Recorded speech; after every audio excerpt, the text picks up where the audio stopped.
السلام عليكم ورحمة الله تعالى وبركاته. من خلال لقاء صحفي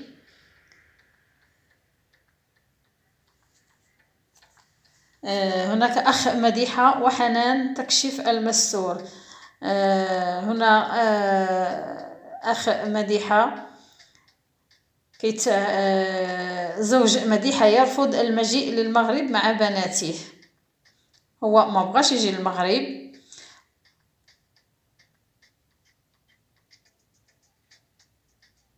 وأخت زوج مديحة تصرفها كان صادم. أخ وأخت الزوج كذلك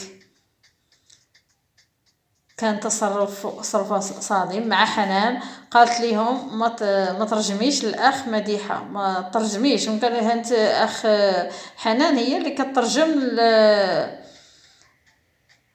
ترجم للأخ التركي زوج مديحة، وتصرفها خلالهم كان كيشكوا فيها، بحال ما فهموش اشنو كتعاود هذيك السيده حنان كترجم للاخ الزوج مديحه. واش كاينه شي حاجه خطيره؟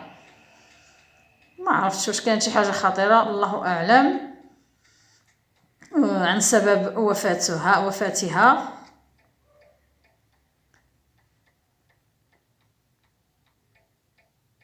وزوج مديحة قال الأخ ديالو خذ أختك وديها للمغرب ودفنها. قال ليه خذ الأخت ديالك وسير دفنها في المغرب بكل برودة، وخلاه كيشك في شي حاجة، خلاه شك.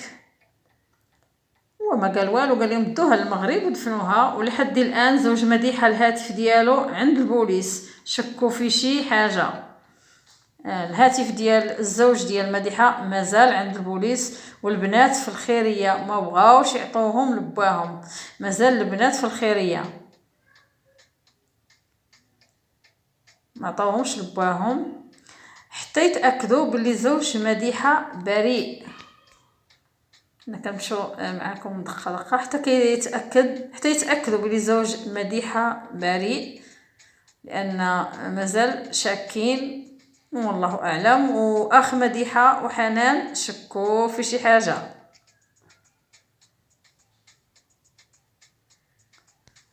اخ مديحة وحنان شكوا في شي حاجه، ماشي هي هذيك عن وفاة اخته.